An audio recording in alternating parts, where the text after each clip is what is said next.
Marcus, I have to start asking you about the impact of President Trump announcing a crypto strategic reserve. What do you mean this announcement? What do you think this announcement will have on crypto markets?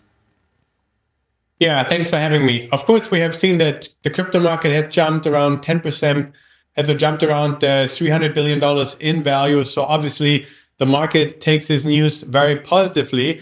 And of course, we have to really, read between the lines. Does this really mean the US is going to set up a strategic Bitcoin reserve or just manage the stockpiles? And these are two big distinctions because the reserve would really require the US government to really buy more cryptocurrencies. And this is what he has hinted. This would be actually a massive step and a massive step away from the announcement that he has made on January 23rd, when he set up a Bitcoin kind of working group really to look into this more deeply. So we have to really evaluate this. Is this a carefully crafted tweet, or is this sort of like a casually statement from him just to kind of keep the Bitcoin rally alive? But so far, I think it's very difficult to doubt this.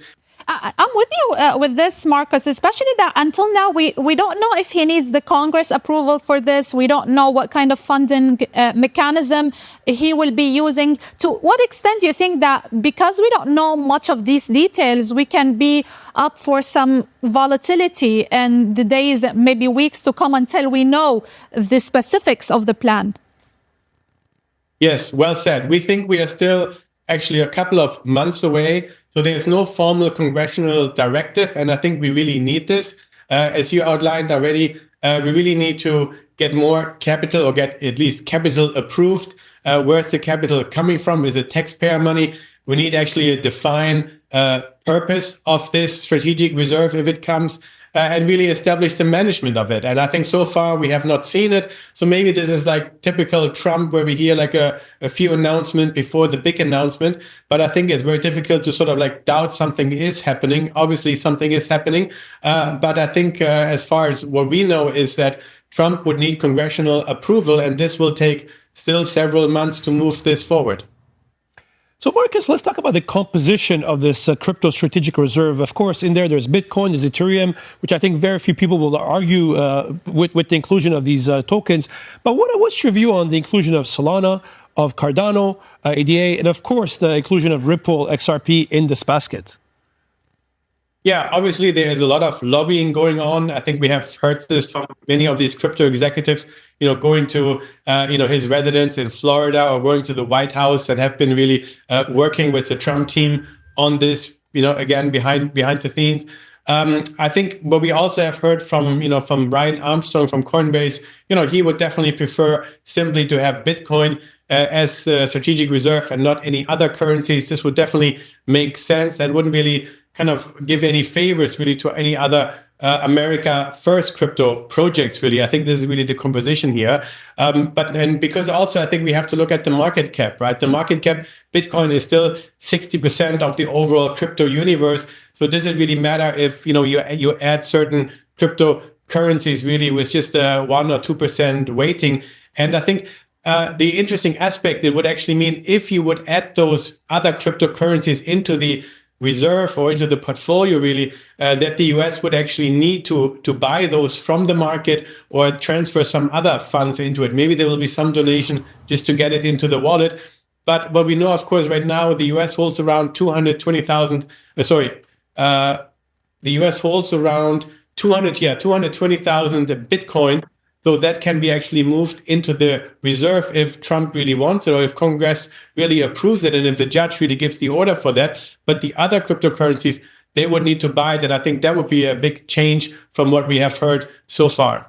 So, Marcus, let me go back a bit here. So recently we have seen a greater correlation between what's happening in U.S. stocks and what's happening with Bitcoin specifically. And, even if we consider what's happening with NASDAQ and what's happening with Bitcoin, to what extent do you think that this type of news may decrease a little bit the correlation, and especially when there is a sense of negative sentiment in U.S. stocks?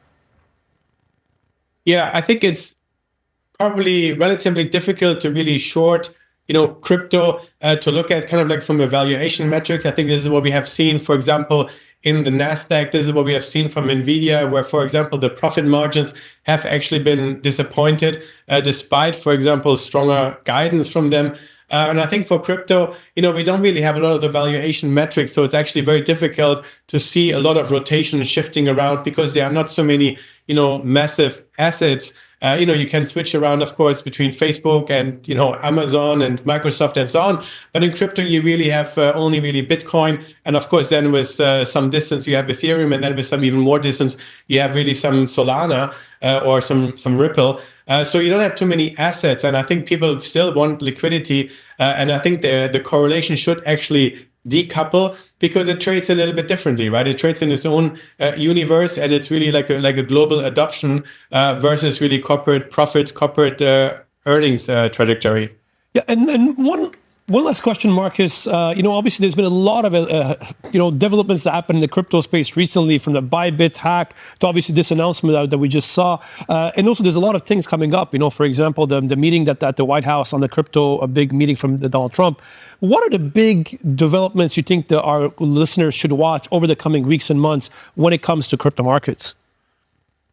Yeah, I think it goes back to the working group for this Bitcoin Strategic Reserve. I mean, we have heard when Trump really announced it and formalized it on January 23rd, that it might actually take 6 months before we get some clear guidance from them. And then it will take even more time through Congress and so on. So we don't think anything comes in the immediate future. But I think what's quite interesting is that actually 95,000 of those 220,000 Bitcoins that the US currently holds are actually belonging to Bitfinex, and the US actually can decide if they're going to return it or not under various aspects. So I think that will be quite interesting. And I think there's an ongoing discussion with the judge going on, because if that would be returned to the rightful owners, to Bitfinex, then the US would actually hold only 130,000 Bitcoin. They would hold actually materially less, for example, than China. And can the US just set up a strategic Bitcoin reserve and only hold the second most Bitcoins than any other government? No, they want to be number one. So then they really have to go in and really buy from the market. I think that would be quite an interesting thing if they have to return them. Absolutely. I think that's one development. We'll hear a lot about it from a legal and political perspective as well. That was Marcus Thielen, the founder of 10X Research. Thanks for being with us today, Marcus. Are your children prepared for the future of money? Order Decoding Crypto with Henri and Hodler, the #1 new release kids book on Amazon.